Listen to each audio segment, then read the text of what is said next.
मी विमल उनवणे बोलते. कसे आहात तुम्ही सगळे? चला तर मग आपण रेसिपीला सुरुवात करूया.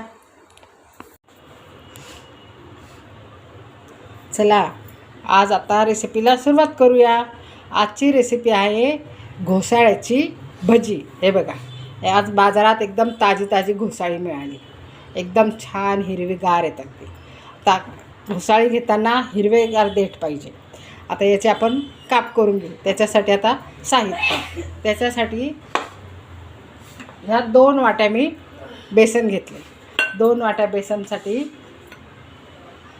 हे बेसन 2 वाट्या 2 वाट्या बेसन घेतलं आहे.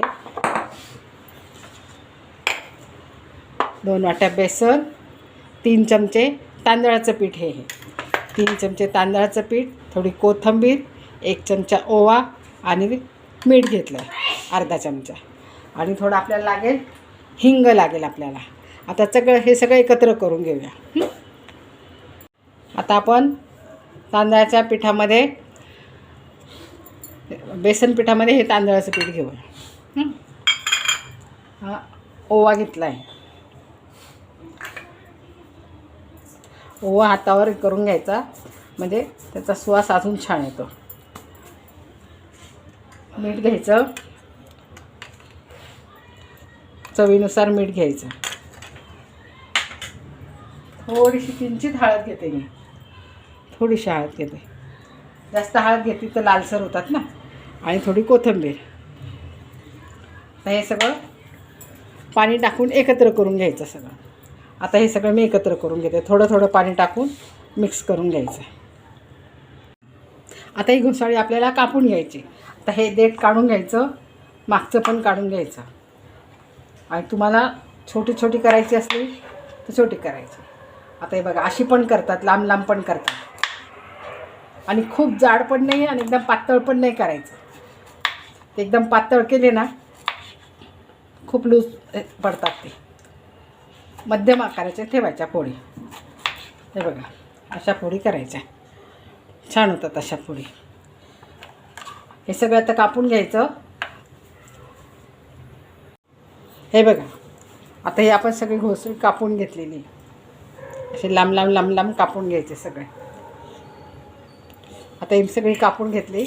आता हे पीठ पण भिजवून झालं आहे. असं एवढं करायचं पीठ, जास्त पातळ नाही किंवा घट्ट नाही. आणि असं चांगलं फेटून घ्यायचं.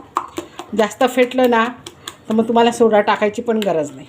1-2 मिनटं असं फेटून घ्यायचं आणि मग आपण भजी टाकू. आता बघा, आता आपण असे तेल पण तापले आपलं. आता अशी भजी टाकून घ्यायची आपण. एक एक एक एक करून बघा.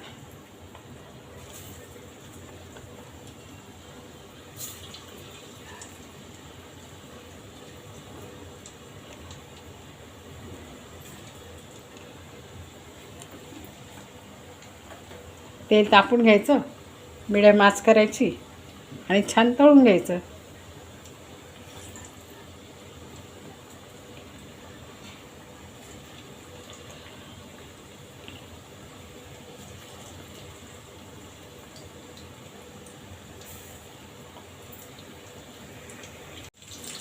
बघा आपली भजी कशी टम्म फुगतायत, अगदी किती छान होत आहेत बघा. त्याच्यामध्येच मिरची पण टाकायची, म्हणजे ठसका नाही होत.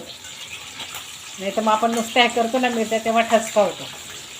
आता याच्या बघा किती छान टम्म भजी पण फुगतायत, मिरची पण होते आपली त्याच्याबरोबर.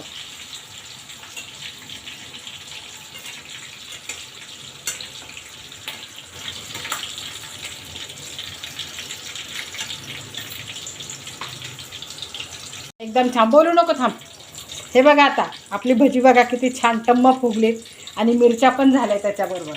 आता आपण काढून घेऊया. आणि खुसखुशीत आणि मस्त लागतात ती भजी एकदम. आमच्याकडे आवडतात, तुमच्याकडे आवडतं का नाही सांगा. हे बघा, आता काढून घेऊ.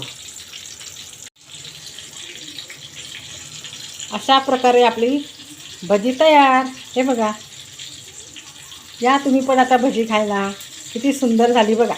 केचप, मिरची तळून त्याच्याला भरपूर मीठ टाकायचं, खूप सुंदर लागतात. ताई खाऊन बघ भजी कशी झाली तर. Okay. So crunchy and crispy. खूप छान. आणि भरपूर झाली बघ, अजून पण होतात त्याचे.